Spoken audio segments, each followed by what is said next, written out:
Добро вечер. Недела 22 часот, време за емисија во Центар на YouTube. Јас сум Васко Ефто, почитани гледачи, а вие сте на вистинското место. Зошто? Бидејќи вие и јас имаме право да знаеме вистината. Денес е 1 мај, денот на трудот. Денот кога сите пролетери во светот треба да се обединат. Ден кој пред 30-35 години го славевме со војни паради. Го славевме не само со јагнешко и со прасечко печено месо, туку го славевме како ден на победата на трудот над капитализмот. Јас и денес го славам овој ден, го славам работно. Сум еден од ретките во Македонија кој го нема напуштено Скопје или Република Македонија, бидејќи колку што можам да видам, празни се паркинзите во Скопје и еден поголем дел од македонските граѓани се стационирани или ги запоседна туристичките локалитети во и околу Република Македонија. Вечерва ќе имаме емисија 2 во 1, политичка анализа посветена на кризата во Украина и емисија за Приднестровје снимена некаде 2012-2013 година. Тогаш емисијата во Центар се емитуваше на Алсатем телевизија. Многу малку македонци и многу малку гледачи имаат погледнато таа емисија на Алсатем телевизија или на YouTube. Таа емисија трае некаде околу 50 минути, политичка анализа 15 до 20 минути. 2 во 1, останете со нас, сигурно нема да зажалите. Приднестровје е ново жариште. Ново жариште кој му одговара и на Украина и на Русија да биде место на нов конфликт, место на нова конфронтација. Приднестровје има некаде околу 550.000 жители. Тоа е попис 2014 година. Во меѓувреме можеби бројките се поместени малце горе, малце доле, малце лево, малце десно. На пописот 2014 година од тие 550.000 жители кои живеат во Приднестровје, а Приднестровје е составен дел на Република Молдова. Тој на некој начин дел на она руско сценарио, на оној руски свет, да бидат правени независни или автономни државички. Државички во Грузија, сега во Украина, претходно во Молдова. И тамо Молдова нема никаква контрола. Во Приднестровје, некаде 1956 година е стационирана 14-та руска или советска армија. На преминот од комунизмот во капитализам или распагање на Варшавскиот пакт или распагањето на Советскиот сојуз, генерал на таа 14-та советска армија е херојот на русите во војната во Авганистан Александар Левет. Тој е генералот Левет, близок до дел од нашите олигарси, близок до дел од нашите тајкуни, кој загинува во една доста мистериозна, необјасната хеликоптерска несреќа. Според податоците или информацијата од Советскиот сојуз или од Руската федерација, авионот, односно хеликоптерот со перките, му си има заглавено во некој далновод. И така го губи својот живот. Значи во Приднестровје, кај што живеат 550.000 жители, кај што 32% се романци, некаде 30% се руси, 29% се украинци, значи државичка, парадржавичка поделена на 3 дела. На романци, на руси и на украинци. И тоа е суштината на конфликтот. Русите сака да го отворат конфликтот во Приднестровје, бидејќи им треба славодобитна победа. Им треба да влезат во конфликт со НАТО, знаете. Секое седнување на Путин да преговара со Зеленски е пораз сам по себе за Путин. Зато Путин многу повеќе сака да преговара со Џо Бајден или со НАТО алијансата, отколку што треба да преговара со Украина, бидејќи секојаш Украина ја сметал за составен дел на Руската федерација. И направил погрешна проценка дека кога ќе влези во Украина, кога руските трупи ќе влезат во Украина, ќе бидат дочекани со карамфили, ќе бидат дочекани како ослободители од нацизмот во Украина. Бидејќи тоа не се случува, сега по секоја цена Путин сака да влезе во конфликт со НАТО алијансата или со НАТО сојузот. Тој им одговара и на Украина. Лете во Украина се реализира дел од американското сценарио. Делумно тоа се реализираше во Косово, делумно се реализираше во Авганистан, доста неуспешно, као што американците ви велат: ние ќе ве снабдуваме со оружје, ќе ве снабдуваме со амуниција, меѓутоа копнена војска или војничкиот фактор мора да биде ваш. Значи ние ќе ви даваме оружје колку сакате и колку имаме, но сепак украинците ќе мора да се борат со русите. Нема да се борат за потребите на Украина или на украинскиот народ американски војници. И тоа е стратегијата која НАТО сега ја реализира во Украина, со помош во најголем дел на Велика Британија. Русите сега и украинците сака да ја вклучат НАТО алијансата во конфликтот во Украина. Украина сака да ги вклучи, бидејќи тогаш веќе конфликтот нема да биде Руската федерација која е доминантна во однос на Украина, туку конфликтот ќе биде помеѓу Руската федерација и НАТО алијансата, а од друга страна Русија не може да удри на трите балтички републики, тоа е Летонија, Литванија и Естонија, не може да удри на Германија, не може да удри на Норвешка која е малку подалеку, не може да удри на Полска, бидејќи тоа ќе биде трета светска војна. Ќе ги лансира онја Сармат ракети намо некаде во Сибир, меѓутоа не тоа она плашење дека тој ќе употреби нуклеарно оружје. Тоа е сватено дека е голем блеф на Владимир Путин, бидејќи Владимир Путин ниту подразно нема да употреби нуклеарно оружје. Тоа е проценката на Брисел, тоа е проценката на Лондон, тоа е проценката на Вашингтон. Мене ми се чини дека во одредена точка во одредено временско растојание или отсечка Путин може да употреби атомска бомба, бидејќи помеѓу неславен пораз во Украина и употреба на атомска бомба, Путин секогаш ќе одбори употреба на атомска бомба, бидејќи на Путин сега му треба да биде газда на преговарачката маса. Му треба да го молат да седне на преговарачка маса. Со што ќе го молат сега Путин да седне на преговарачка маса? Единствена работа која нема употреба е нуклеарното оружје. На крај, за да може да ја заврши војната, гледате колку кљакаво моди. 65-66 дена, ја нема освоена нути територијата на Донбас, која се наоѓа на 50 км од границата со Руската Федерација, тој мора да употреби некоја форма на атомска бомба. Меѓутоа, ако Путин влезе во на таква авантура, тогаш ќе личи на оние херои од филмовите со Джеймс Бонд, одредени фанатици, кои располагаат со нуклеарно оружје, живеат на некој пацифички остров и можат со едно стискање на копчето да предизвикаат нова трета светска војна. Тоа е сега ролјата во која се наоѓа Владимир Путин и затоа и него му одговара да биде вклучена или да биде отворен конфликт во Приднестровје, бидејќи со конфликт во Приднестровје тоа ќе значи по автоматизам вклучување на Романија во конфликтот во Украина, а тоа значи активирање на членот 5 на НАТО алијансата и помош на држава која може да биде нападната од советската или руската армија. 2012-2013 година ние имаме една голема турнеја, каде што снимаме во 3 или 4 држави. Едната е Романија, втората е Молдова, третата е Приднестровје, четвртата е Украина, петата е Русија или Руската Федерација. Треба турнејата да заврши со снимање во Грузија и со снимање во Ерменија, меѓутоа не успеваме да влеземе помеѓу Сочи и Руската Федерација и Абхазија, односно влез во на територијата на Република Романија. Нашата екипа е вратена од граничниот премин. Тоа се одредени перипетии и патешествија. Дел од екипа да се враќа подоцна по копнен пат во Република Македонија, се враќаме со авион од Сочи преку Истанбул во Скопје. Тогаш е спуштено ни руски авион, кога турците обвинуваат Руската Федерација дека со помош на патнички авиони сакаат да донесат оружје на територијата на Сирија, симнат приземене на руски авион и станува кармакаша калабалак околу летовите. Остануваме неколку дена во Сочи, повеќе од тоа што е потребно, и всушност гледаме како функционира таа Руска Федерација. Гледаме како функционира режимот на Владимир Путин. Целата турнеја ни почнува крајот на септември 2012 година со снимање во романскиот град Тулчеа. Од тама почнува делтата на Дунав.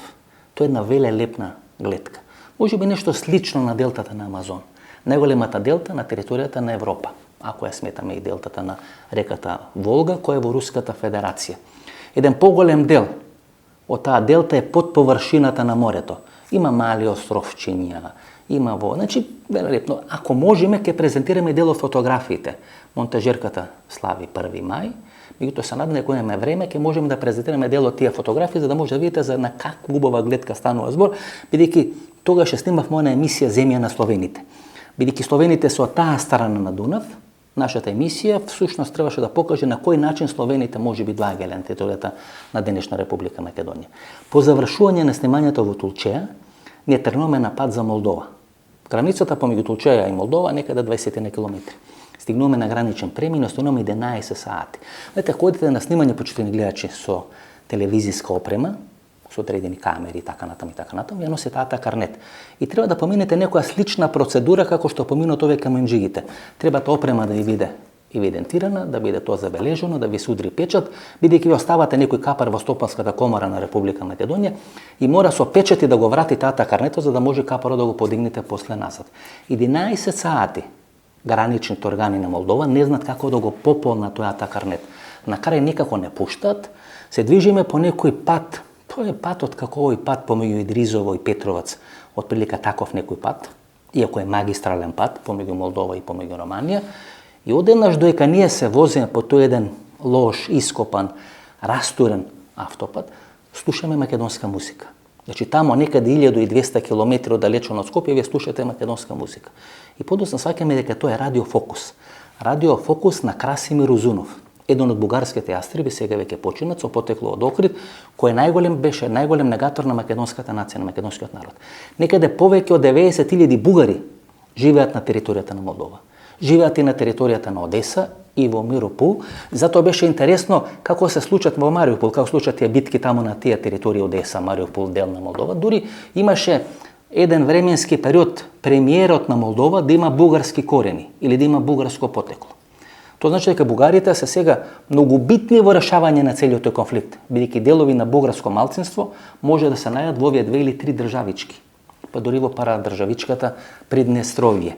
И затоа, кога почнува целата она операција на издавање на бугарски пасоши во Република Македонија, таа операција почнува и во Молдова. Тоа се двете најнеразвиени, заедно со Албанија, заедно со Босна и Херцеговина, тоа беа двете најнеразвиени држави во Европа и бугарите така наоѓаат плодна почва да реализираат својата стратегија за издавање на бугарски пасоши во Република Македонија, со помош на тие пасоши, подоцна македонците да работат ширум западна Европа. Значи, тоа е нашето патешествие во Молдова. Тоа е една сиромашна држава. Држава која излегува од чинелот на Советскиот сојуз, која е првпат формирана како автономна област 1924 година, но во состав на Украина, не во состав на Советскиот сојуз, и таа првична автономна област Молдова е територијата на денешно Приднестровје. До 1940 година, со додавање на Бесарабија, тоа е во престрет или веќе почнува Втората светска војна, кога Бесарабија, кој е составен дел на Романија, се приклучува кон таа автономна област Молдова и е формирана Руската социјалистичка република Молдавија. Тоа е денешна република Молдавија, составена од руси, украинци и составена од романци. Службен јазик е романскиот јазик. Мите гледате што прават во Молдава. Тие сака да се пишува, тоа е руско масло, тоа е руска измислица, да се пишува на романски јазик, кај што официјално писмо е латиницата, но тука да се пишува на кирилица. И тоа е суштината. Тие сакаат да тој народ што живее тамо, да го направат како крајшен народ. Или тоа што било во Хрватска, тоа што било во Босна и Херцеговина, крајшниците им давате земја, меѓутоа тие се обврзани. Тоа е слично и во Украина, затоа е тоа име Украина. Тие се обврзани да бидат прва борбена линија кога доаѓа Наполеон, прва борбена линија кога доаѓа Хитлер, прва борбена линија кога доаѓа било која голема светска војска од Западна Европа кон Источна Европа, наидува или на Молдавија или на Украина. Значи луѓето добиваат земја, меѓутоа се обврзани да чуваат одредено количество на оружје, одредено количество на луѓе или на одреден воен фактор и да бидат први кои ќе се спротистават на агресијата. Затоа тие луѓе се сурови луѓе. Затоа и војната во Украина сега е сурова војна. Бидејќи тие луѓе се научени да војуваат, тие нема чувство на држава. Лето украинците во изминатите 30 години испродадоа се што може да испродат од оружје, вклучително и 2001 година оружјето кој го продаваа на Република Македонија. Меѓутоа чувството да се борат, чувството да се бават со криминал, чувството да имаат одреден воинствен дух. Гледате, најголемите боксери во последните 20 или 30 години, Бракета Кличко и сега, например, се со потекло од Украина. Што ќе рече дека тој е еден борбен, воинствен народ, можеби нема чувство за државност, секогаш лавирал помеѓу чувство кон Украина и чувство кон Руската Федерација, но сега со оваа војна Владимир Путин на еден најбрутален начин од украинската нација направи нација во истинска смисла на зборот. 2009 година во Молдова се случува првата Твитер револуција во светот. Паѓа комунистичкиот режим. Таа 2009 година има две комунистички држави во Европа, едната е Белорусија, едната Молдова, Воронин се вика. И се случува првата Твитер револуција, се менува власта во Молдова и во последните 20 години тама е карма каша. Се менува, доаѓаат на власт. Час се поблиски до Русија, час се подалечни од Русија. Па ако се сеќавате првичната криза со природен газ, кој овертира на војната во Украина сега, која се случува на територијата на Молдова. Првата држава која е уценета со рускиот природен газ тамо некаде крајот на 2021 година е токму територијата или државата Република Молдова. Маја Санду е премиерката на Молдова. Пред 3 години таа се доживуваше како нова звезда на европската политичка сцена, припаѓа на овие десни политички партии во рамки на Европската унија, кај што Ангела Меркел, кај што е Виктор Орбан, кај што е ВМРО, ДПМН, и секогаш таа се доживуваше како новата светла точка која треба на Молдова да ја обезбеди на европска перспектива. Тоа е сиромашна држава. Тоа е држава која е многу посиромашна од Република Македонија. Освен вино и вински подруми, тамо без малку и да нема ништо друго. Најголем дел од индустријата и економијата на Молдова е во Приднестровје, територија кај што Молдова или Кишињев немат воопшто никаква култура. Повеќе од 90% од електричната енергија која Молдова ја користи се произведува во Приднестровје. Гледате, Приднестровје се бори против Молдова, Приднестровје сака да биде независна држава. Тоа е оној принцип на Русија да правите автономни државички, кои преку референдум ќе треба да го реализират косовското сценарио, дали тоа ќе биде Донецк, Луганск, дали тоа ќе биде Крим, дали тоа ќе биде Хазија, Осетија, дали тоа ќе биде Приднестровје, тоа е рускиот или московскиот концепт. И тој концепт во Приднестровје е така формиран да предизвика одредена кохабитација.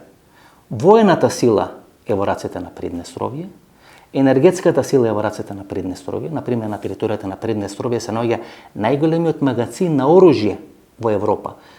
10 години може со тоа оружје, со таа амуниција се водат војни во било која подрачје на територијата на Европа. Од таа територија се шверцувале оружје во Турција, во Грузија, во Ерменија, на Балканскиот полуостров, во војната во Босна и Херцеговина. Се продавало на срби, се продавало на албанци, се продавало на босанци. Кој имал пари да плати, одел во Приднестровје, пара на рака, мара за рака. Во тоа Приднестровје, кога е стационирана 14-та руска или советска армија, тоа значило дека русите, тоа требало да им биде контролен пункт во случај на Трета светска војна. Прва борбена линија. Затоа и Молдова многу тешко може да го врати назад Приднестровје. Велам, Молдова е многу сиромашна држава, има одредени вински подруми. Ние бевме во милешти мици. Тоа е 2007 година прогласен за најголем вински подрум, според Гинисовата книга на рекорди. Има некаде 200 километри вински подруми. На некоја територија 50 или 100 метри под земјата. 12 до 14 степени Целзиусови температурата која мора да се одржува. Имате едно чувство дека ќе се загубите, дека ако немате некој водеж, ве не знаете како да излезете. Сите ходници се исти, имаме тамо снимано одредено интервју, кој имаме време ќе презентираме дел од фотографиите. 1969 година е тоа Милешти мици отворено. Има два големи вински подруми, во едниот од нив, или тоа се вински подруми, гледате, тоа се вински резиденции. Има повеќе од 1,5 милиона шишења вино, најразлични сорти вино. Кога Јурин Гагарин се враќа од Вселената, дел од процесот на рехабилитација го спроведо токму во Молдова. Тоа е суштината на Молдова. Мала, сиромашна држава, која сега со Приднестровје може да биде новото шкорче кој ќе го запали бурето барут и ќе ја дисперзира. Ќе експлодира војната во Украина, на територијата на Приднестровје, Молдова, со можно вклучување на Романија во целата таа игра. А Романија, ако влезе во игра, тоа значи активирање на член 5 од НАТО Сојузот. Ете како функционира тоа, почитувани гледачи. Значи, ние завршуваме со снимање во Кишињев. Тој е главниот град на Молдова. Треба да стигнеме до Одеса, а подосна преку Одеса да стигнеме до Крим или до Севастополь, кај што имаме развирано хотел за спиење. Во Севастополь беше централата на Црноморската флота. И ние тргнуваме од Кишињев према Одеса, патот води преку Приднестровје. Доаѓаме до територија на Приднестровје, почнуваат да не легитимират и не пуштат. Мораме се вратиме назад, да го заобиколиме Приднестровје, губиме 3 или 4 часа, не влегуваме во Одеса и стигнуваме во Севастопол. Јас имав представа дека тоа е некој мало градче, бидејќи таму е централата или седиштето на Црноморската флота. Иако Крим, дури 2014 година станал составен дел на Руската федерација, на територијата на Крим секој се говорел руски јазик. Крим секојаш бил под руска контрола. Па дури и по самостојувањето на Украина направен одреден договор кој се обновува на 20 или на 30 години, каде што централата и седиштето на Црноморската флота се наоѓа на територијата на Крим и таму нема Украина никаква контрола. Стигаме во Севастополь, тоа е некаде 4 или 5 часот наутро, доаѓаме до одредена зграда, сакаме нешто да прашаме, истрчуваат луѓе со вооружување или со автоматски пушки и уште не можеме да разговараме. Тога сваќаме дека сме стигнали до централата на Црноморската флота и дека ако продолжиме 5 метри понатаму, дека ништо нема да биде од нас. Другиот ден имаме снимање во Јалта. Имаме снимање со интервјуто на градоначалникот на Јалта. Јалта е градот каде што е всушност поделена Европа и светот после Втората светска војна. Она 50-50 подела на поранешна Титова Југославија де факто е договарана, дефинирана во Јалта. Во Јалта ги давам најтешките најави во мојот живот. Тоа е едно толку тешко сонце кое ви бие во очи од 3 места директно од сонцето. Пристаништето или оној пристанишен дел на Јалта е направен со еден таков мермер кој го одбива директно сонцето во очите, и од друга страна од морето ви се одбива сонцето директно во очите. Едва ги кажувам тие најави. Снимаме интервју со градоначалникот на Јалта и тога за прв пат во животот пијам солена вода. Мислев дека тоа не може да го издржам. Се напивме 2 голтки на солена вода. Цел ден немате потреба да пиете вода, бидејќи пиејќи солена вода вас ви се гаси жетта. Немате потреба од дополнителна вода. Не се ни потите, немате никаква потреба, пиете 2 или 3 голтки солена вода, специјално направена, овие негови шишења, и вие не сте жедни во текот на цел ден. Снимаме и во палатата, каде што е заседањето на Јалта, каде што е поделена зоната на влијание во светот и во Европа после Втората светска војна, а тамо некаде на 2 или 3 километри надвор од Јалта е спроведен пучот, тамо е затворен Горбачов, кога се прави оној пуч за смена на Горбачов на чело на Советскиот сојуз, Дмитрий Јазов, Карјучков и така натаму, него го затварат во куќата или во неговата дача или резиденцијата на Јалта. Значи на Јалта се прави не само светската, туку и советската историја. После тој пуч кој е неуспешен, Горбачов сепак се заминува од власта и на власт дојга Борис Јелцин. Борис Јелцин подоцна, некаде 2000 година, со декрет, како што обелам со кран, го носи Путин на чело на Руската Федерација. Кога веќе кажуваме делови или цртички од мојата професионална кариера, 2004 година го следам самитот или собирот во Кран Монтана.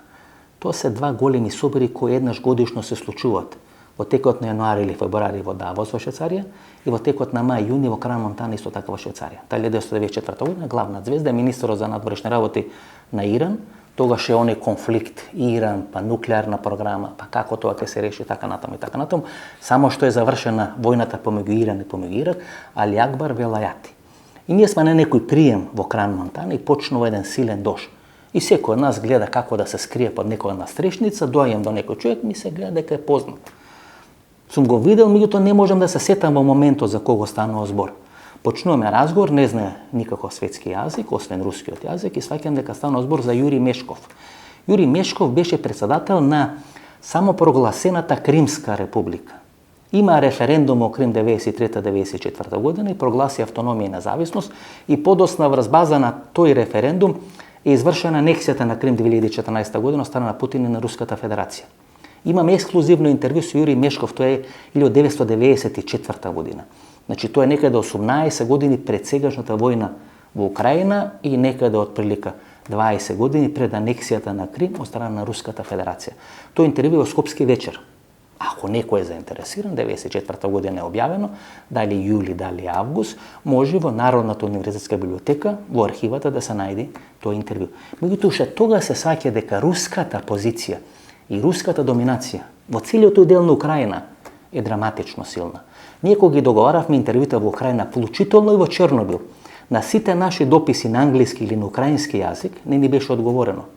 Дури кога ги напишавме дописите на руски јазик, нас ни беше дадено зелено светло да можеме да снимаме во Чернобил, да можеме да снимаме во Запорожје, да можеме да снимаме во Севастопол или да можеме да снимаме во Јалта на Крим. Запорожје е многу битен град за Република Македонија. Сите овие македонски олигарси или тајкуни, главните пари ги прават во Запорожје.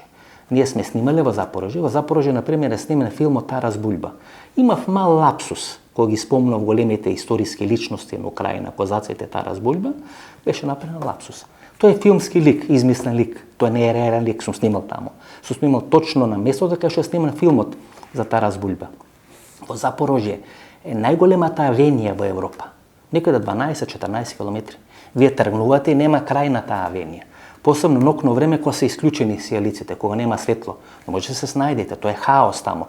За да може да најдете хотел или да може да најдете место кај што ќе се сместите, а таму не работат овие GPS-и, не работат овие Google мапи и така натаму, тоа е потешко отколку да најдете вода во пустина. И ние некако се тестуваме, снеме интервју, подосна врз база на тој интервју не договорено интервју со поранешниот министар за надворешни работи на Украина или човекот кој е главен архитект во преговорите за давање на украинско оружје на Република Македонија. Запорожје, тамо се главните челичани, тамо се овие нуклеарни централи, тамо се овие електрични централи. Затоа русите сакаат да го освојат Запорожје. Доминантното население, проруско настроено население во Запорожје. Тоа население или таа област на Запорожје е наклонета или всушност функционира преку пристаништето во Мариупол. Затоа русите тамо беа главните атаци да можат да го прекинат снабдувањето на Европа со жито, со житница, со електрична енергија, со железо, со железари и така натаму. И дел од македонските производители металургски комбинати има проблеми сега како да функционират, бидејќи Запорожје се наоѓа во воен конфликт.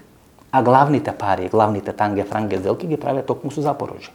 Прашете го и Ристо Гуштеров и Трифон Костос и сите големи олигарси во Република Македонија каде имаат најмногу работено во Украина, имаат работено токму во Запорожје. Ние таму имаме снимано и сега ќе се обидеме ако имаме време да ја презентираме дел од тие фотографии за да може да сватите да добиете одредена и визуелна представа за какви предели станува збор. Тоа се богати краишта. Мене ми изненадува како русите не успеа да се прошетат таму. Како русите не се прифатени како ослободители, бидејќи таму доминантното е проруското чувство. Гледате, ниту во Запорожје, ниту во Мариупол, ниту во овие Харков, Харкив, како се нарекува тој кај што се доминантно руско население, русите не се дочекани со карамфели. Тоа значи дека некој сериозно има промашено во проценката и таа погрешна проценка му е сервирана на Владимир Путин, или во изминатите 8-9 години после шарената револуција или обоената револуција која се случи во Украина, некој го има сменето начинот на размислување. Има сменето свеста кај украинците. Има направено од украинците нација која имала проблем со идентитетот. Ги има трансформирана во нација која точно знае што се и за што сака да се борат. Пред емисијата или репортажата за Молдова, уште мала мини анализа. Гледате, почитувани гледачи, како американците сега именуваат својата национална стратегија. Последните 10 или 15 години, националната стратегија, правенствено воената или безбедносната стратегија на американците, е правенствено фокусирана на Кина. Воопшто не се разговараше за Русија. Воопшто не се разговараше за Руската Федерација. Дури после паѓање на Берлинскиот зид и постепеното приближување на НАТО до границите на Руската Федерација, американците сметат дека од Русија може да направат долгорочен, стабилен воен, политички, пред се енергетски или економски фактор. Голем дел од руските компании котира на Њујоршката берза, вклучително и Лукойл. На крајот американците сега сваќаат со војната во Украина дека кога стана збор за русите, секогаш политичките доминираат врз економските принципи. И ако последните 20 години на Русија и се дозволи со природен газ и со нафта и нафтени деривати да доминира на западноевропскиот пазар, сега веќе американците сваќаат дека тоа треба да се смени, да сменат парадигмата како што се смени 1973 година. 1973 година е големата нафтена криза или кризата со црното злато која предизвикуваат овие арапски државички, и тоа што американците влегуваат во процес да ги контролираат тие арапски држави или да го намалат или да намалат зависност од нивната нафта и нивните нафтени деривати. Е нешто слично сега ќе се случува со Руската Федерација. Во период од 2, 3 до 5 години ќе се намали драматично зависноста на Европа, на Западна Европа од руската нафта и рускиот природен газ. И тоа се придобивките на Владимир Путин. Видите, во еден временски период таму се разбираше одредена стратегија дека Газпром и рускиот природен газ се многу поубиствено средство за руска контрола и доминација во споредба со руските сухои и со руските мигови. И таа политика сега крахира во Украина. Американците НАТО може да го натерат Зеленски во секој момент да потпише мировен договор со Русија и со Руската Федерација. И не го прават тоа. Ке ја влечка целата работа додека сакаат. Ке го исцрпува дел по дел, ден по ден Владимир Путин. Точно процења колку е неговата сила, точно процења колку може и сега ќе го црпат и ќе го исцрпат секојдневно. Гледате, 65 дена. Тамо се трошат пари. Само за ракети се потрошени повеќе од 7 милиарди долари. Најголем дел од овие оптички кабли, од овие чипови кои се користат во руските ракети, се со потекло од Тајван и со потекло од Јужна Кореја. Двете држави имат воведено санкции кон Руската Федерација. Без чипови и оптички кабли од Тајван и Јужна Кореја не може да функционираат руските ракети. Остете ги ви овие приказни сармат, лета, може Германија, може Велика Британија, може Франција за 1, за 2, за 5 минути да ги сравни со земја. Тоа нема ништо. Во оние временски период кога вие ќе треба да го стиснете копчето, тоа знаете дека со земја ќе биде сравната и Москва. Треба да видите драматично налудничав човек да влезете во на таква авантура. Тоа може да биде направено само кога ќе избирате помеѓу понижувачки пораз во Украина и можно со мала атомска бомба, мало атомско бомбиче, да се вратите на преговарачка маса. На Путин сега како воздух му е потребно да се врати на преговарачка маса, не со Зеленски, со НАТО сојузот. Во наредните недели ќе гледаме како ќе дојде до ескалација на тој конфликт, кај што русите и Владимир Путин ќе сака да го навлечат НАТО сојузот и НАТО алијанса во војниот конфликт во Украина, ќе бомбардират, она ракета во Загреб и слични некои операции, за да може да излези од понижувачкото преговарање со Зеленски, кога дури не го ни смета за лидер, туку го смета како беше Стефче Јакимовски, кој ќе изберите комичар на чело на државата, на Сабајле ќе биде сервиран за поедок руски гранати. И бидејќи така го омаловажуваат Зеленски, сега ќе биде срамота Русија и Владимир Путин да седнат да преговара со Зеленски. Ќе направи се да преговара со Џо Бајден. Тоа точно го знаат американците и сега ќе го трошат. Ќе го трошат до последната рублја, до последниот руски војник. Сите ние кои сме Словени, сме сентиментални кон Руската Федерација. Имам снимено во родното место Јасна Пољана на Лав Николаевич Толсто. Тоа е веројатно најубавото место што постои на светот. Тие жални врви. по оние брези кои се наредени покрај езерото. Ние снимавме недела и ние ни знаевме тамо дека е нивна традиција младите брачни парови од целиот регион кои прават свадби во сабота или во недела, да дојат токму во Јасна пољана за среќа и за долговечност на нивниот брак. Веле лепно, прекрасно место, снимавме тамо. Значи сите ние имаме некоја носталгија кон таа Русија и Руската Федерација. Меѓутоа ова сега што се случува со напад во 2022 година на друга словенска држава, на словенски народ, во Европа, во држава кај што е организирана Евровизија, Европско првенство во фудбал. Тоа никој од нас не можеше ни да го претпостави, ни да го замисли. Можеме да наоѓеме милион причини да ги браниме русите или украинците на крајот на денот. Таму ќе загинат 10, 20, 30, 50 илјади луѓе. Апсолутно за ништо. Апсолутно за ништо, за да може Владимир Путин и Володимир Зеленски или НАТО Алијансата и НАТО Сојузот да си ги измерат силите и да покаже дека во овој момент НАТО Сојузот, американската доминација во светот, не само што не се распадна после корона кризата, туку напротив, сега се американците НАТО, па 10 празни места, па доаѓа Кина или Руската Федерација. Светот сега веќе влага во една нова фаза, влегува во една нова фаза, кај што има две суперсили, тоа е Кина и Америка, има 2, 3 или 4 големи сили, Русија и Европската унија. Тоа што го објаснав минатата емисија, дека Франција гласаше за Макрон, бидејќи само преку Европската унија Франција може да биде голема сила која може да седи и да преговара на масата, Велика Британија, и може би тука Бразил, Индија и така натаму и така натаму. Доаѓаме до една рекомпонација или декомпонирање на светот и Украина ќе послужи или ќе биде погонско гориво тоа да се случи. Толку говоранци од мене, следува емисијата за Молдава, 50 минути, одлична емисија, погледнете, нема да зажалите. Молдавија, држава под контрола на КГБ, валкани пари и проституција, земја преку која се шверцува руското оружје во светот, место каде што се кријат балканските криминалци.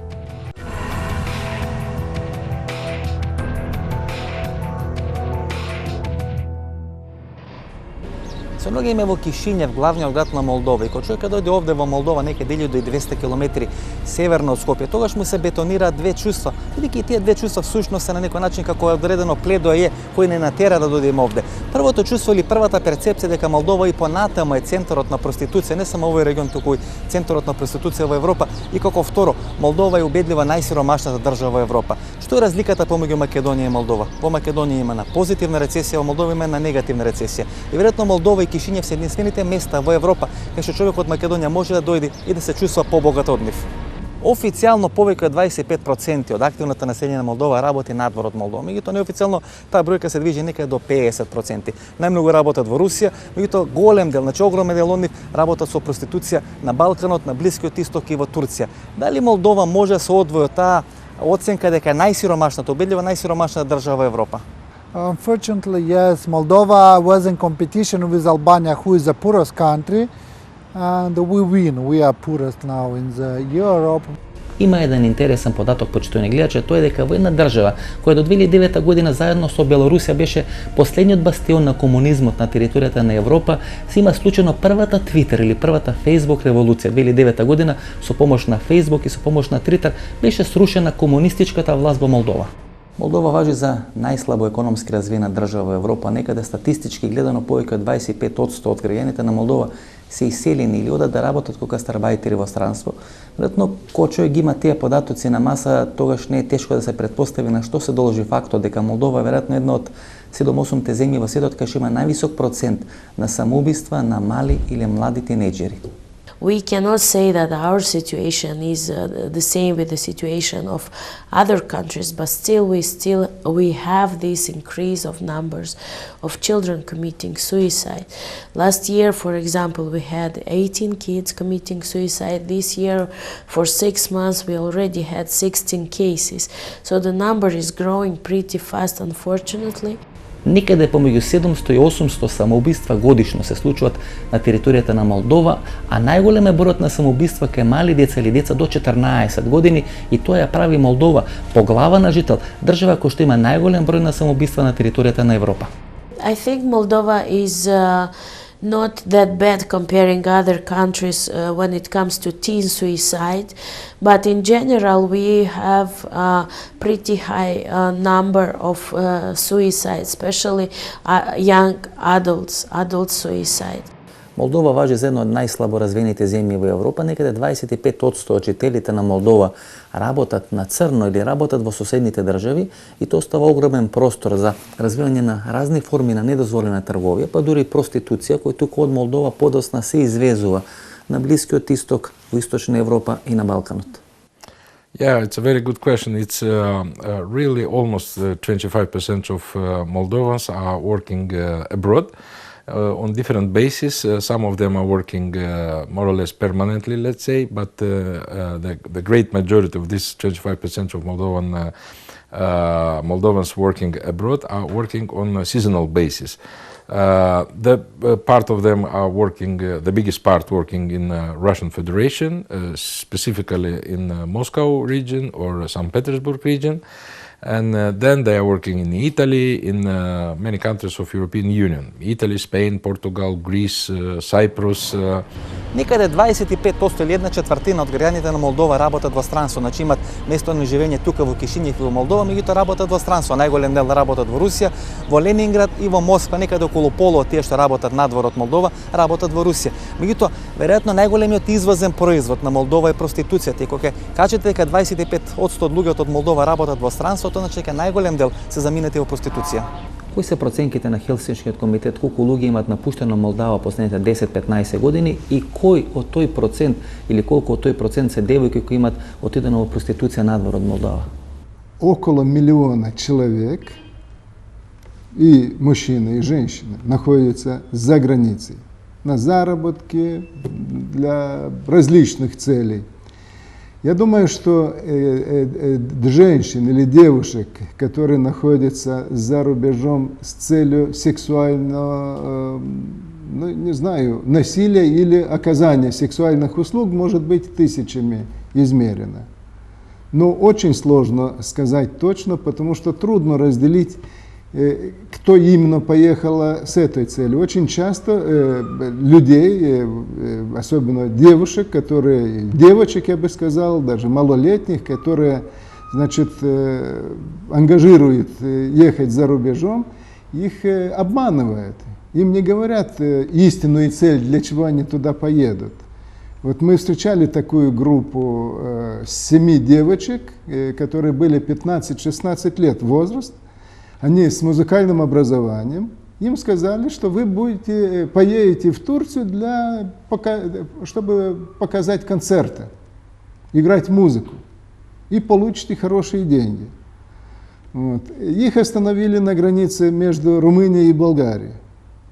Надо было пройти границу между Молдовой и Румынией, а потом границу Румынии с Болгарией. Вот там их остановили, потому что было подозрительно возраст, который был написан в паспортах. В паспортах они были 25 и 26 лет вместо 15 и 16 лет. То есть добавили по 10 лет каждый. До 2009 година Молдова беше заедно со Белорусија двете последни комунистички држави во Европа. 2009 година на еден брутален начин преку револуција беше симнат комунистичкиот режим од власт во Молдова или 19 години после пагањето на Берлинскиот зид. Меѓутоа комунистичкиот дух за жал се уште е присутен во Молдова. Иако Молдова веќе не е дел од Советскиот сојуз, сепак рускиот јазик е официјален јазик тука во Молдова. На улица веќе не можете да слушате молдовски или романски јазик, слушате руски јазик и менталитетот на русите. Менталитетот на Русија е се уште длабоко присутен тука во Молдова. До 2009 година Молдова заедно со Белорусија важи за двете комунистички или двете последни комунистички држави во овој дел на Европа, меѓутоа 2009 година на брутален начин тие изгубија власта. Дали комунистичкиот дух се уште е присутен тука во Молдова? I hope never there will be return in Moldova, because usually the communists are in the country which is people is very poor. Веднаш спроти нас се наоѓа зградата на парламентот на Молдова. Таа зграда беше на некој начин разрушена во тие немири 2009 година, кога една огромна маса на луѓе всушност преку рушење на таа зграда сака символично да го срушат комунизмот во Молдова 19 години после пагањето на Берлинскиот зид. Yes, usually what was in 2009?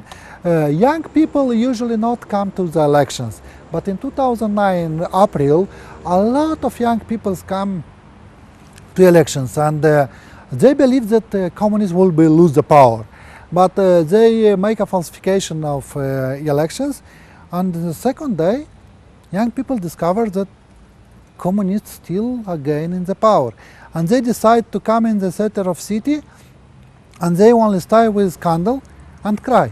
All young, I began to cry also. All young people began to cry, and in the first day come 15,000 young people. Nobody invites them. They only come and say, "I want to be in normal country, but not in communist country." And the next day, 30,000 people come, and communists was very nervous because they believe if they will be stay and do nothing, and the next day will be minimum 100,000, and they organize provocators, and it was organized to destroy the building, and it was signals to police to capture the young people, to maltreat the young people, and they believe that it will be enough to maintain the power, but it was not possible.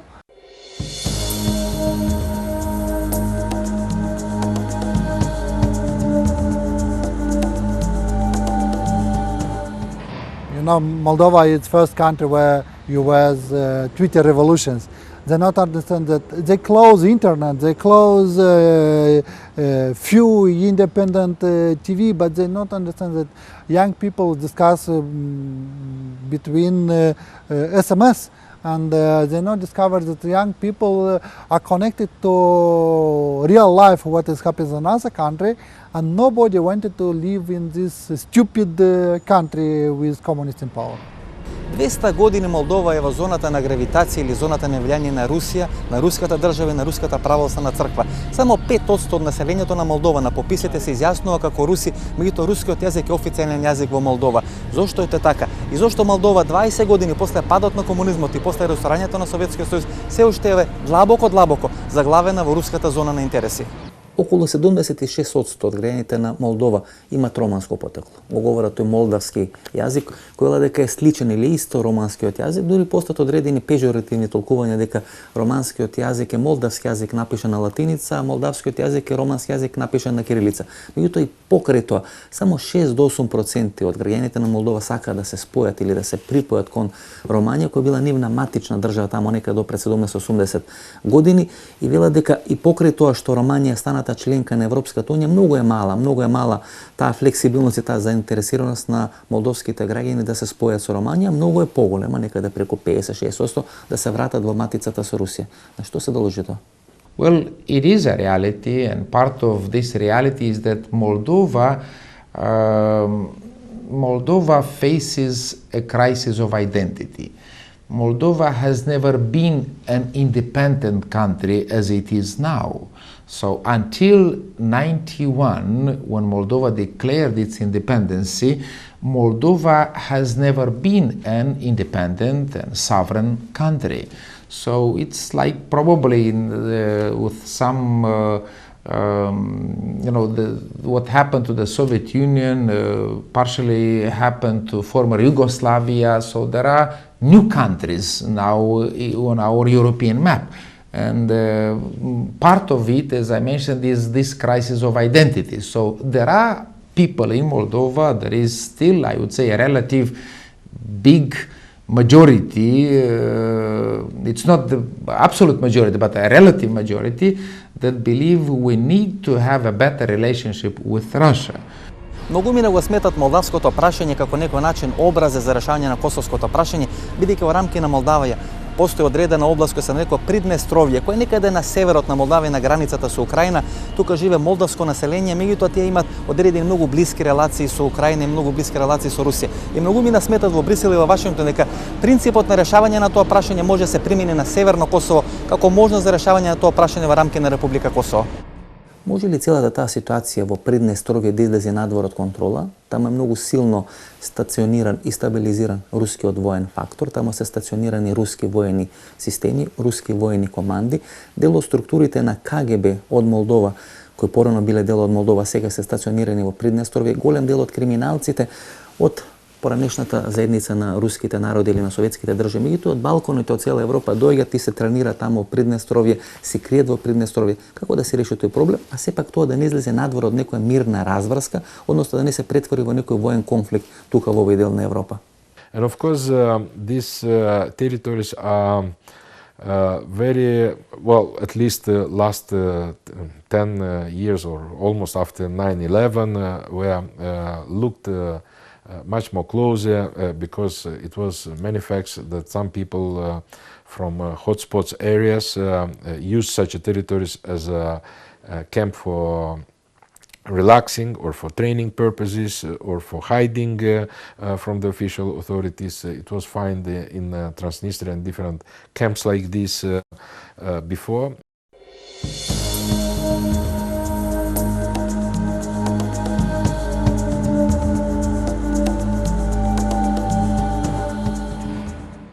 Приднестровје е последната диктаторска оаза во овој дел на Европа, формирана од Русија, и тој е дел на тој руски концепт после растурањето на Советскиот сојуз. Во сите можни советски републики кај што то постои одреден интерес да бидат формирани такви мали или банана државички преку кои подоцна ќе ги држат под контрола властите во Молдова, во Грузија, во Арменија, во Азербејџан и така натаму. Приднестровје или Транснистрија всушност е на такво место кај што сега русите имаат одредена рака ставено, имаат под своја контрола и војска, и полиција, и КГБ или што се уште не, и преку нив ги вршат сите тие недозволени тргови, сите тие недозволени тргови на оружје, на нафта, на дроги и така натаму и така натаму. И Приднестровје за Русија сега служи како одредена голема пералница на пари. Брисел и Вашингтон се посебно загрижени поради таа ситуација со Приднестровје, бидејќи се смета дека таму е последниот бастион на диктатура во Европа. Одредени структури на КГБ, одредени проруски структури имаат власта во Приднестровје и те на некој начин контролираат целиот тој недозволен шверц кој се врти тука во овој дел на Југоисточна Европа, Русија и во на Блискиот Исток, бидејќи Приднестровје на некој начин служи како пералница на пари за сите тие држави кои потекнуваат од поранешниот Советски сојуз. Таму доаѓаат преку пристаништата во Одеса одредени контингенти на нафта, контингенти на оружје, контингенти на цигари, кои добиваат дозвола дека се произведени во Приднестровје и со таа дозвола подоцна се извезуваат широм просторот на поранешниот Советски сојуз или на Блискиот Исток или на Балканот, вклучително и оружјето, и тоа го прави една од последните бази, од последните диктаторски бази во Европа, меѓутоа и бази преку кои се перат пари многу во Европа. Како да се реши тој проблем во Приднестровје? Transnistria este o problemă pe care o putem vedea din două aspecte. Aspectul politic și aspectul economic, care sunt probabil la fel de importante. Chiar dacă la prima vedere pare că aspectul economic este mai puțin important și mai ușor de soluționat. Din păcate, Transnistria s-a transformat într-o, să zic eu, o gaură neagră în care încap foarte, foarte multe afaceri ilicite. Și nu mă refer doar la transnistrieni. Ăștia fac afaceri ilicite probabil mai puțin decât Rusia, Ucraina, chiar România și, evident, Moldova. Nu am argumente clare în acest sens, pentru că toate aceste afaceri se fac la nivel foarte înalt. Nu mă refer la contrabanda mică a oamenilor simpli.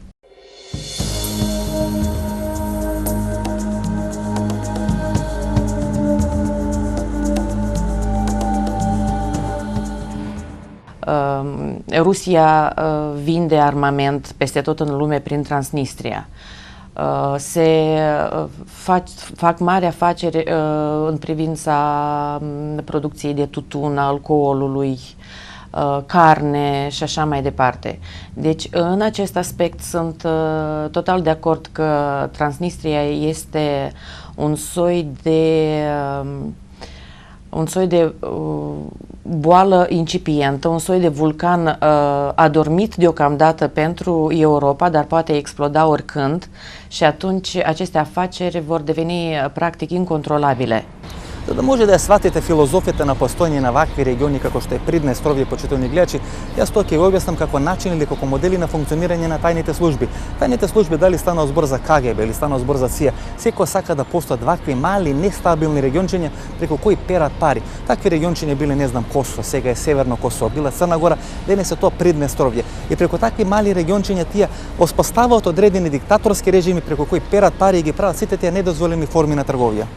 Во некои неврзани разговори со луѓе тука во Молдова се вели дека за целиот тој проект, за целата таа недозволена трговија која се прави од Приднестровје, не стои само криминалот, не стои само властите на Приднестровје, туку и одредени центри на моќ во Киев, во Москва, од самата меѓународна заедница, бидејќи сепак во оптек и на маса се ставени огромни количества на пари, дека Приднестровје не е кадарно сама да ги прави тие трансакции. Существует такое мнение, что Приднестровье контролирует криминальные группы. Это верно. Но я бы сказал, что это криминальные группы с человеческим лицом, если так можно сказать, или криминальные группы с политическим лицом. Это люди, которые замаскированы, которые имеют достаточно высокие должности, и они управляют этой территорией. Это люди, которые находятся не только в Молдове, не только в Приднестровье, они находятся и в Киеве, и в Москве, и в международных организациях, включая те организации, которые сейчас как бы замешаны в миротворческих миссиях тоже. Во Брисел и Вашингтон се посебно заинтересирани, посебно загрижени за тој регион на Приднестровје, кој го сметат како една од последните бази на диктатури во Европа. И тука смета дека една пералница, една огромна пералница на пари, посебно на руски пари, во делот на нафтата и во делот на оружјето, и токму преку тој регион, де факто се врши таа трговија на недозволена трговија на руското оружје, не само на Блискиот исток, тука и на Балканот, де не се говори во Сирија, се говори во Либија, се говори во на територијата на Иран. Како да се реши тој проблем? Очигледно дека молдавските власти немаат контрола врз тој регион, таму е контролата на Русија.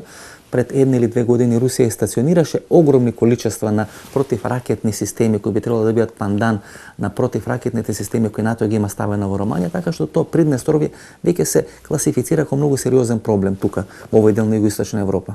That's why we discovered a lot, and these issues can be found in different reports. How in Transnistria, for example, was it was level. It was created a mechanism of smuggling, for example, of very different goods that were declared in. They were coming from Odessa port, for example, a maritime port. And all the goods coming in the direction of Transnistria were declared in Transnistria, but after that were smuggling to Ukraine. So it was just used for the re-export of some goods, which totally can be amounted several years ago in hundreds of millions of dollars. Providing different channels for this kind of issues, of operations. And also some banks in Transnistria were declared as capable of money laundering in an international scale, specifically through Russian banks through the Transnistrian banks were money laundering, and then in offshore zones.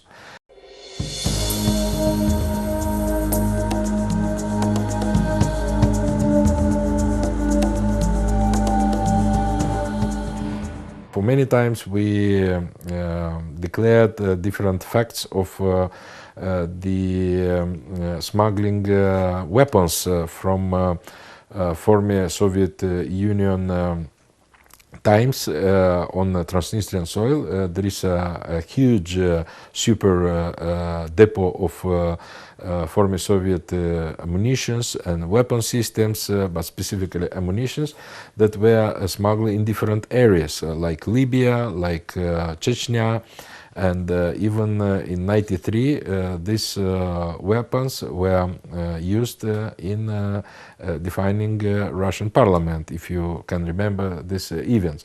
So, but specifically it was sold to Chechnya, it was sold to Libya, some other African countries where find the armament, former Soviet armament, with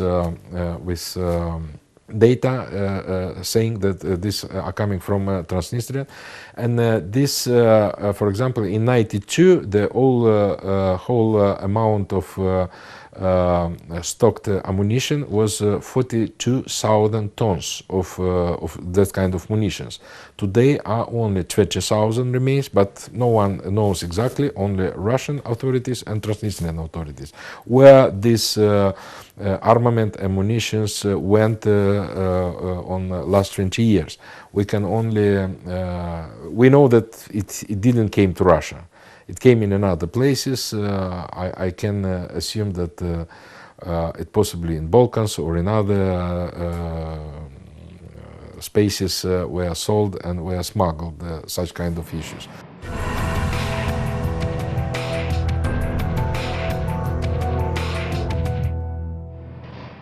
Много jednostavna šemата почетни гледачи на таа недозволена. И таа недозволена трговија која се мери со милиарди и милиарди на долари кои се прави преку Приднестровје. Шемата е многу едноставна. Повторам, таа почнува тука од градот Одеса, кај што е главното пристаниште на Црното море. Украина има 3 гранични премини на просторот према Молдова. Едниот премин само го контролираат властите во Молдова, двата други премини ги контролираат тие недозволени и тие нелегитимни власти кои се стационирани во Приднестровје и во Тирастополь. На тие два гранични премини, тие огромни количества на стоки кои се носат првенствено тука во Одеса се префрлат на територијата на Молдова. Таму им се дава потекло дека се произведени во Молдова и со такво потекло и со таква декларација подоцна без даноки, без царини тие стоки се дисперзираат ширум светот. На тој начин се прави тоа спектакуларно перење на парите кои се прави преку Молдова или преку една дел од територијата на Молдова, тоа е Приднестровје, како што на времето се правило од Црна Гора, како што се правило преку Канарските острови, како што се правило преку островите во Тихиот океан, како што се правило преку островите во каналот Ла-Манш. Меѓутоа Приднестровје на некој начин е местото кај што русите или кај што поранешните советски републики ги перат најголем дел од своите пари и тие пари се мерат со милиарди и милиарди на долари. Молдова е на некој начин едно од последните места кај што се перат пари или кај што се перат пари на еден легален начин на просторот на Европа. Постојано беше на Кипар, па Кипар влезе во Европската унија. Претходно беше во Црна Гора, Црна Гора исто сега сака да влезе во Европската унија и на некој начин тие активности ги има сведено на минимум. Меѓутоа во Молдова, односно посебно во делот на Приднестровје, тоа се уште е официјален бизнис. Како тоа да се спречи? And unfortunately, up to now, this region is not controlled. It is black regions, and it is used for different, in my opinion, more or less illegal scam, economical scam. Долго време во рамки на Советскиот сојуз Молдова и Украина беа користени како територии кај што се произведуваше најмногу советско или руско оружје. После распаѓањето на Советскиот сојуз таа 92 година, Молдова веќе ја изгуби таа своја воена индустрија, меѓутоа остана огромно количество на воено оружје кое се наоѓаше во складиштата или во војните магазини на Молдова. Најголем дел од тоа оружје беше префрлено на Балканот, голем дел од тоа оружје беше префрлено во Грузија, во Чеченија, на Блискиот исток, денес во Либија, во Сирија и во Иран. Русите всушност преку Молдова ја вршат целата таа недозволена трговија со оружје. Денес русите сака да ја користат територијата на Молдова како копнен носач на авиони, да стационират своји авиони и своји носачи или своји крстосувачки ракети тука на територијата на Молдова и на Приднестровје и на тој начин да им парират на американските ракети во Полска, во Чешка и во Романија. Во Приднестровје беше стационирана таа 14-та руска или советска армија, на чие чело беше генералот Лебед, кој 97 година подоцна загинува во едни доста неразјаснити или нестрекни околности, некоја хеликоптерска несреќа стануваше збор. Генералот Лебед беше близок пријател со многу македонски бизнисмени, па дури беше носен и во Скопје, презентиран во Скопје. Некои од моите колеги праве интервјуи со генералот Лебед, тој беше кандидат да биде и председател на Русија тамо нека 95-96 година. Меѓутоа подоцна загинува тие нестрекни околности, меѓутоа тој беше таа 92, 91, 93 година тука шеф на таа 14-та руска или советска дивизија или бригада или армија која беше стационирана овде и преку која беше продавано целото тоа оружје кое беше тука најдено и оружјето кое се повлекуваше од Германија, од Чехословачка поранешно. Во время распада Советского Союза здесь оставались муниции 14-й армии, и сюда же были привезены муниции советской армии из Германской Демократической Республики тогда, из Чехословакии тогда. Вот. Значит, эти муниции были привезены в Приднестровье, оставлены без никакого учета. Ну и как говорил один из прародителей этого региона, такого сепаратистского режима, он говорил, что по оценкам генерала Лебедя, наверное, вы знаете, кто такой он, значит, по его оценкам эти муниции оценивались от 4 до 8 миллиардов долларов. Это, говорили они, слишком большие деньги, чтобы попадались Молдове официально.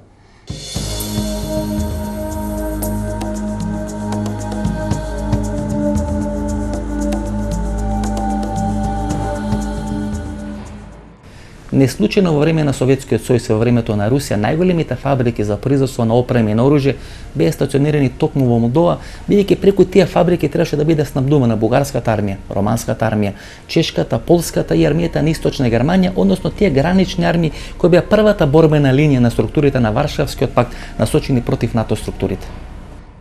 Как он говорил, к этому моменту уже имелось определенная практика у генералов советской армии, как продавать оружие и муниции, еще эвакуируя из Германии, из Чехословакии. Вот при этом они получили определенный опыт и намеревались это тоже продать. Они и до сих пор продают оставшиеся, иногда даже привозят из России или изготавливают в Приднестровье новое оружие, которое также продают через эти каналы, которые образовались здесь. Например, в 1997 году в Косове, когда были такие бои, мы в течение полгода зарегистрировали 3 транша экспорта оружия через Одессу.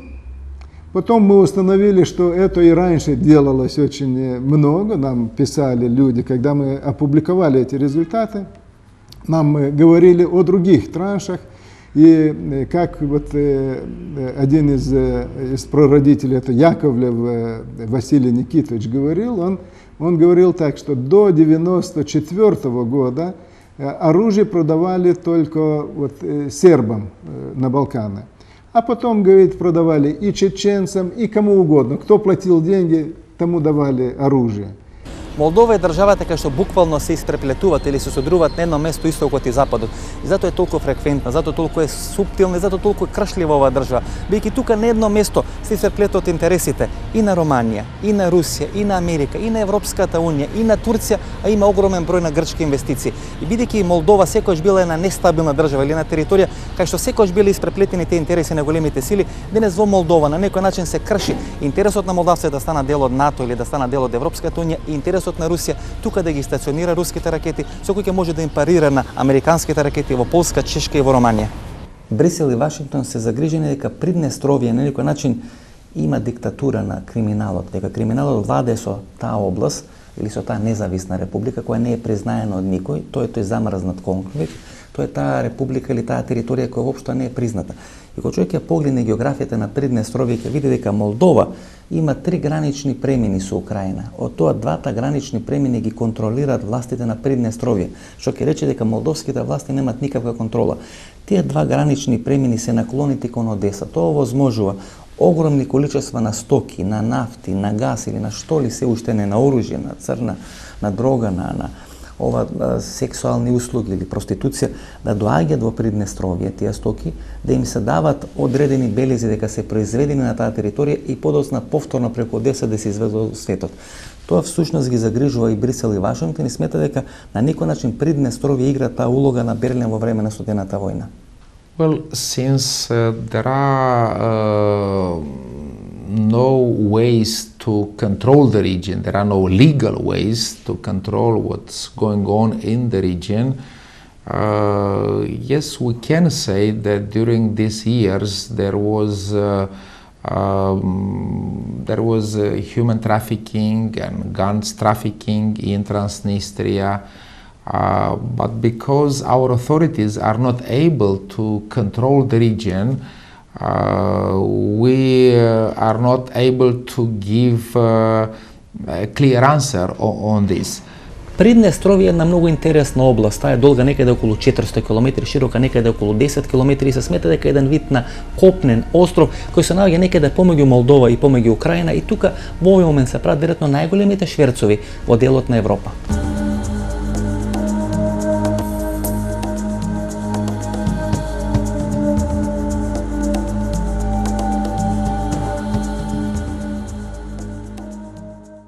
Молдова има една долга граница со која се граничи со Украина и многумина таа граница нарекот граница на криминалот, кај што се прави таа криминална осмоза помеѓу криминалот на Приднестровје и на Молдовија и криминалот на Украина. И многумина сметаат дека најголемите пари кои се користат во тие црни кампањи во Русија, во Украина, во политичките избори се прават токму во Приднестровје и во Молдовија и некаде пред 6 или пред 7 години кога Јушченко победува на председателските избори во Украина, многумина кои биле негови финансиери, големите пари прво ги прават во Молдова, а подоцна ги инвестираат во политичките прилики во Украина. Several years ago, I think it was in 2004 or 2005, there was launched an initiative called 3D Initiative. And that 3D Initiative had demilitarization, decriminalization, and democratization of the region. So one of those 3D was decriminalization.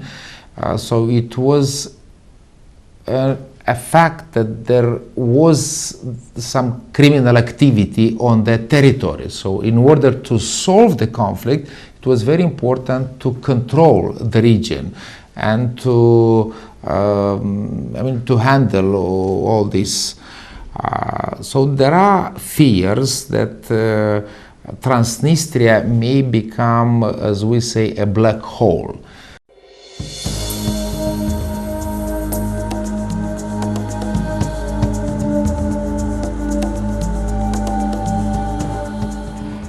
Кога разговарате со луѓе од Брисел и од Вашингтон, тие со голема доза на страв или со голема доза на несигурност го објаснат проблемот на Приднестровје и смета дека Русија тука ставија нога и нема намера да се повлече во наredните 100 или 200 години. Зошто е Приднестровје битно за русите, почитувани гледачи? Бидејќи тука во близината на Приднестровје се наоѓа украинскиот град Одеса и тоа е главниот град или главното пристаниште преку кое доаѓаат огромно количество на бродови, огромно количество на стока кои се неоцаринети. Таа количество на стока и тие контингенти на стока се носат во Приднестровје. Им се дава белег дека се влезени во Молдова, им се дава декларација дека се произведени во Молдова и подоцна така испраната стока се продава не само во Русија, туку широм светот и широм Европа. За прв пат пред неколку години русите сака да направат еден пандан, да направат еден паралелен систем со кој би се спротиставиле на тие системи кои американците НАТО сака да играат во Полска, во Чешка, делумно стационира во Унгарија, делумно стационира во Романија. Тоа се тие носачи, копнени носачи на авиони или копнени носачи на некој начин на овие противавионски ракети и тие се стационирани сега во Приднестровје. Русите не сака да се откажат од тие своји бази, бидејќи на тој начин паралелно може да се спротистават на НАТО структурите во Чешка, на НАТО структурите во Полска, во Романија и во Унгарија. Дали тоа може да предизвика еден поширок регионален конфликт тука во Приднестровје и Молдова, во кој биле замешани сите овие соседни држави, вклучително Русија, вклучително и НАТО? Ne întoarcem la aspectul politic al problemei transnistrene. Iată că, din păcate, acțiunile Rusiei demonstrează foarte clar că ea nu are de gând să cedeze Transnistria, pentru că este un teritoriu extrem de important pentru ea în vederea fortificării puterii sale în lume chiar. Este un teritoriu de pe care Rusia poate amenința și Europa și Statele Unite ale Americii. Cred că Transnistria este exact, putem să comparăm Transnistria cu ceea ce s-a întâmplat la Kaliningrad atunci când rușii au amenințat că vor instala acolo rachetele Iskander, exact în momentul în care Statele Unite își dorea să amplaseze scutul antirachetă în România și în Polonia. Deci imediat Rusia a găsit o cale de șantaj, exact probabil același lucru într-o dezvoltare a evenimentelor s-ar fi întâmplat și în Transnistria. Deocamdată Rusia iată că dorește să pună aici radare Voronezh și domnul Dmitri Rogozin, care este reprezentantul special al Rusiei pe lângă președinție, spune că toate aceste acțiuni ale Rusiei sunt perfect legale pentru că intră într-un plan de acțiuni a dezvoltării armatei Rusiei. Și atunci armata rusească fiind amplasată și aici, nu e nimic deosebit și de discutat în acest sens. Постојано низ историјата Молдова била предмет на големи битки помеѓу големите сили, бидејќи таа нејзина географска местоположба на некој начин предизвика голем интерес на тие големи сили. Бидејќи кога де факто ќе се погледне географската широчина и должина на Молдова, тогаш е таа најјужната точка на поранешната Советска или Руска империја, најсеверната точка на Отоманската империја и на исток најсеверната точка на Римското царство. И де факто и низ историјата, а и денес, Молдова е тој залак околу кој се борат големите сили.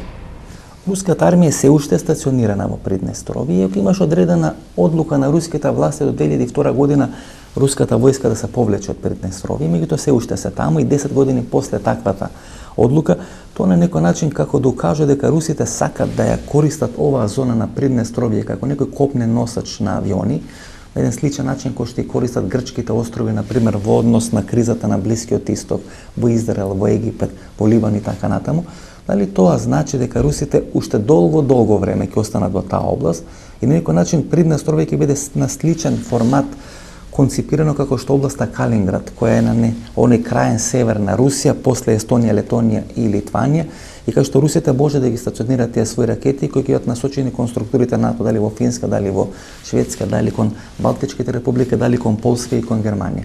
Дали улогата на Приднестровје е де факто една таква улога како што има Калинград, да речеме на северот на Русија? Well, the problem of the Russian army is a big problem. According to an international agreement that was signed, I believe it was signed either in 98 or something like this, when Boris Yeltsin was the president of Russian Federation. There was an agreement signed by Russia to withdraw the troops from Transnistria by 2002. And we are in 2012, so 10 years later, and troops are still there.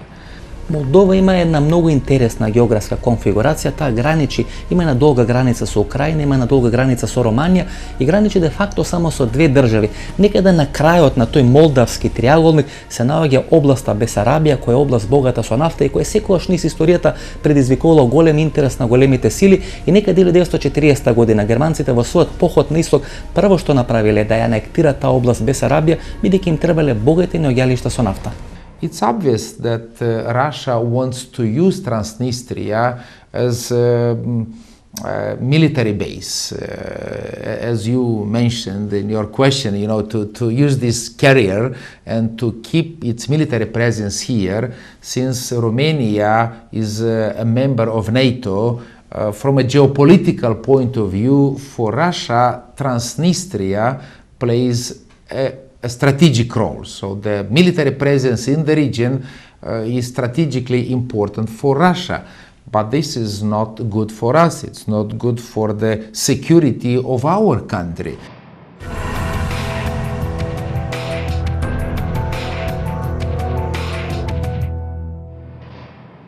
Се наоѓаме во градот Одеса, кој е главно пристаниште на Црното море, почитувани гледачи. Тука е местото или центарот кај што подоцна се дистрибуира целата таа проституција со потекло од Русија, од Украина, од Молдова, од Приднестровјето на територијата на Балканот, на територијата на Турција, на Блискиот Исток и во Западна Европа. Шемата е многу јасна, почитувани гледачи. Овде во градот Одеса доаѓаат огромните крузери кои носат одреден огромен број на туристи. Тие туристи тука консумираат дел од таа маса на проституција, меѓутоа најголем дел преку тие крузери подоцна се дистрибуираат младите девојки на територијата на Балканот, на Турција и во Западна Европа.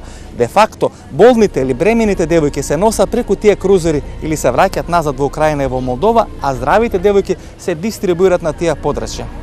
Или може да говориме дека има еден систем во кој се вклучени и царина, и полиција, одредени правосудни органи тука во Молдова, па дури властите во Молдова, како еден синџир, еден систем кој овозможува таа проституција, тие млади девојки да напуштат Молдова и да заминат некаде на проституција во странство. Получается, организации, которые работают в проблеме трафика, очень часто заинтересованы в том, чтобы это количество было увеличено, чтобы создавать видимость, что проблема очень актуальна, для того, чтобы получить больше грантов. Иногда ее стимулируют. Вот были, например, такие организации международные, которые предлагали, чтобы занимались только определенные прокуроры, то есть специализировать прокуроров, судей, полицейских именно на трафике, как специализация. Мое мнение, что эта специализация приводит к обратному эффекту. Легче купить судью или прокурора, которого знаешь заранее, что он занимается этой проблемой, что твое дело попадет к нему обязательно. И тогда этот эффект получает наоборот. И в практике Молдовы это доказалось. Были установлены случаи, когда те прокуроры, два прокурора, которые были специализированы на этом, как раз больше всего брали взятки именно по содействию трафика. Гледате како функционира таа руска логика, почитувани гледачи. Молдова нема излез на море, меѓутоа Молдова имаше потреба да има излез на море, како што би можеле многу лесно да ги допремат тие стоки или тие недозволени стоки до територијата на Приднестровје. Што се случи? Некаде пред 10 години Молдова и Украина се перманентно во војни конфликти. Меѓутоа на крајот најгат одредено компромисно решение, се разбира под притисок на Москва и под притисок на Русија. Молдова дава дел од својата територија преку која поминува автопатот помеѓу северна и јужна Украина, а Украина дава дел од своите пристаништа на Дунав, кои стануваат пристаништа на Молдова и Молдова на тој начин добива излез на слободно море, како би можеле стоките од Одеса преку тој излез на слободно море да се донесуваат до Молдова. Многумина смета дека Приднестровје е на некој начин база кај што сите тие некои криминалци или поранешни КГБ структури доаѓаат и од таа област. Всушност раководат со разни операции кои за потребите на руските служби или на руската држава се правени, не знам, во Грузија, во Чеченија, на Балканот, на Блискиот Исток и така натаму. Се смета дека начело на таа групација е Владимир Антифиев, човекот кој е дојден од Балтичките републики 1991-1992 година, кој пробува тамо да направи одредени операции на менување на властите, го протеруваат, го прогонуваат и доаѓа тука на територијата на Приднестровје и тука раководи со тие операции. He was former head of KGB. Да. Владимир Антюфеев, он же Вадим Шевцов, natural name is Антюфеев, but here he come. Его по-домашнему его называли Антюфеев Владимир, а здесь его Вадим Шевцов называли. Значит, он приехал сюда в 1991 году после путча. Он был в Прибалтике, и как он сам говорил в одном из интервью, я его лично слышал, он говорил так, что когда они были в прибалтийских странах, им удалось создать сеть, через которую они могли управлять событиями, ситуацией во всех трех прибалтийских странах. В Латвии, в Литве и в Эстонии. Вот. Но, говорит, после путча Москва им приказала уехать оттуда. Они уехали и приехали в Тирасполь. Но, говорит, за короткое время им удалось здесь, в Тирасполе, тоже восстановить такую же сеть влияния на ситуации. И, как он говорил, поверьте, что мы влияем не только на ситуацию в Молдове, но и в близлежащих странах. По многим сведениям, у меня есть конкретные документальные доказательства, которые показывают, что они участвовали, батальоны вот этих, значит, Приднестровья, участвовали группы в грузинско-абхазском конфликте, они участвовали на Балканах, вот когда нужно было, вот тоже 97-й год, 96-й год, там тоже, значит, участвовали там в этих событиях, возможно, до сих пор там влияют еще на эти события. Они участвовали в событиях 93-го года у Белого дома в России. Естественно, что здесь, в Кишиневе, они участвуют фактически неограниченно, и фактически очень сложно установить, который из них участвует, потому что они на самом деле беспрепятственно переходят границу из Приднестровья в Кишинев, например.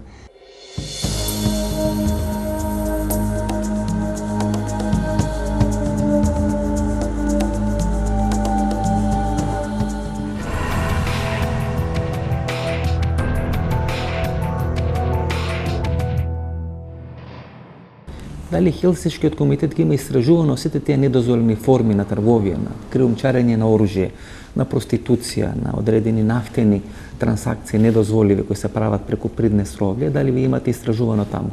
Например, вот, отряд «Дельта» в 1993 году участвовал в конфликте в Абхазии, и я имею до сих пор копию письма, оригинал я отдал послу грузинскому, но письмо министра обороны Абхазии, который писал министру внутренних дел Приднестровья и просил наградить 7 человек, 7 офицеров этого отряда за отличие в боевых действиях, как он называл там, грузино-фашистских войск. Они работали, как он говорил, в тылу грузино-фашистских войск.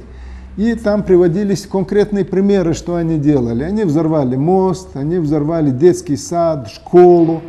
Молдова помалку наликува на тези сиромашни краишта во Источна Македонија, кај што граѓаните или жителите, за да може да преживеат, земат бугарско државјанство. Тоа се прави тука во Молдова, истото го прави Божидар Димитров, кој беше министар за диаспора на Република Бугарија, има поделено некаде 40 до 50 илјади молдавски државјанства и бугарите прават одредена шашма тука кој што прават во Македонија, дека молдовците преку ног стануваат бугари. Па тоа го подкрепуваат со фактот дека Васил Тарлев, кој беше премиер на Молдова од 2001 до 2009 година, всушност бил со бугарско државјанство. Меѓутоа фактот е дека таа сиромаштва во Молдова е толку системски поставена што луѓето мора да земат молдовско државјанство за да можат да преживат и на тој начин де факто Молдова ја бетонира таа своја позиција на најсиромашна држава во Европа. Доаѓајќи од Букуреш до Кишинев, ние можеме да го слушаме тоа бугарско Фокус радио, кој е радио на поранешно член на бугарското воено разузнавање господин Красимир Узунов.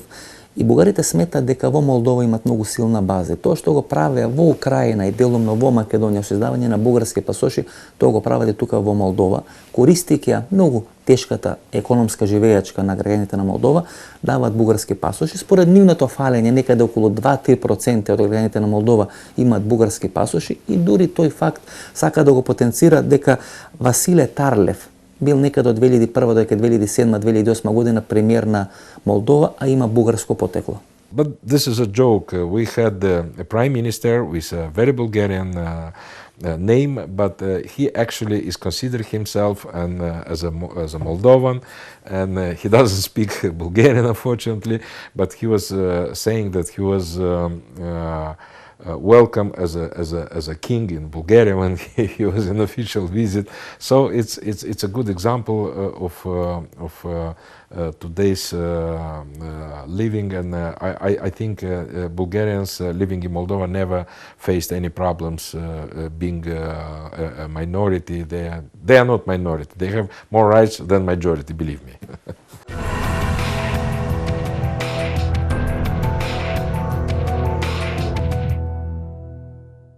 Колку луѓе има дојдено во кај вас во Хелсиншкиот комитет, колку луѓе има дојдено да преведе дека нивните малолетни деца или нивните керки кои се на возраст некаде од 22-24 години имаат заминат од Молдова и се бават сега со проституција. Дали некоја бројка можеме да кажеме?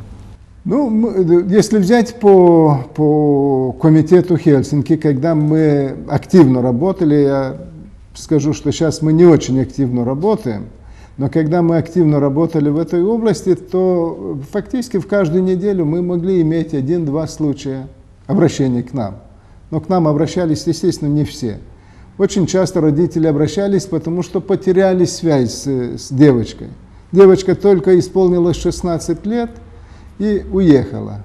Вот. Другая исполнилась 18 лет и уехала. Потом ее искали в Балканах, то в Боснии, то в Херцеговине, то в Италии, потом где-то по разным городам. И, как говорила мать, всегда трудно было с ней говорить до конца. То есть ей разрешали как бы определенное время говорить, и дальше, видимо, ей отбирали телефон, похоже, когда она говорила о месте нахождения своем. Кога човек ги гледа тие информации за Молдова на интернет, тогаш доаѓаат вредени податоци дека е огромен бројот на деца кои се оставени сами тука во Молдова. Родителите се на печалби на гастарбајстерство, дали во Италија, претежно во Италија или во Русија, децата остануваат тука, остануваат со баби, остануваат со дедовци, многу од тие деца остануваат и сами. Веројатно тоа е таа причина кога тие многу слаби детски плеки не може да го издржат товарот на времето и веројатно потегнуваат и посегнуваат по својот живот. Дали е тоа клучната причина зошто Молдова е толку лошо рангирана по овој аспект? In our country, the youngest kid who committed suicide was almost 10 years old this year. There was a boy who was taking care of his family while his parents were gone abroad to work. When we talk about teenagers, so all teenage children, they can be in these groups, so from 10 to 17 years old.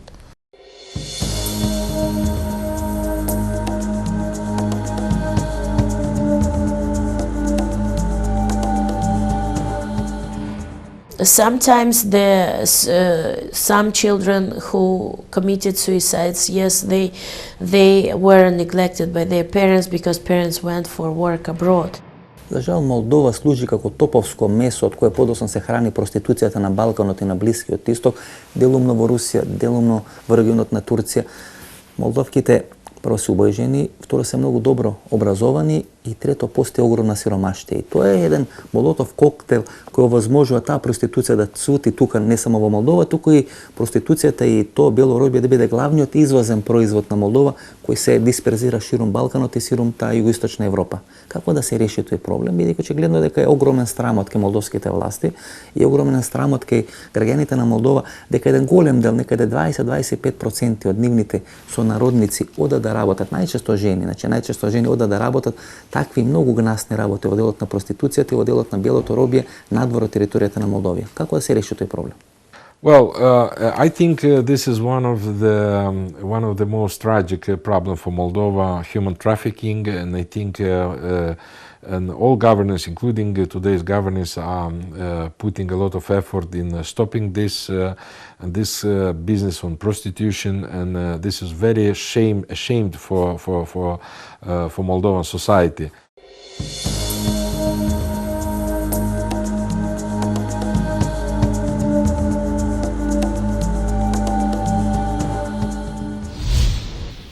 Ова беше емисијата во Центар, јас сум Васко Евтов, почитувани гледачи.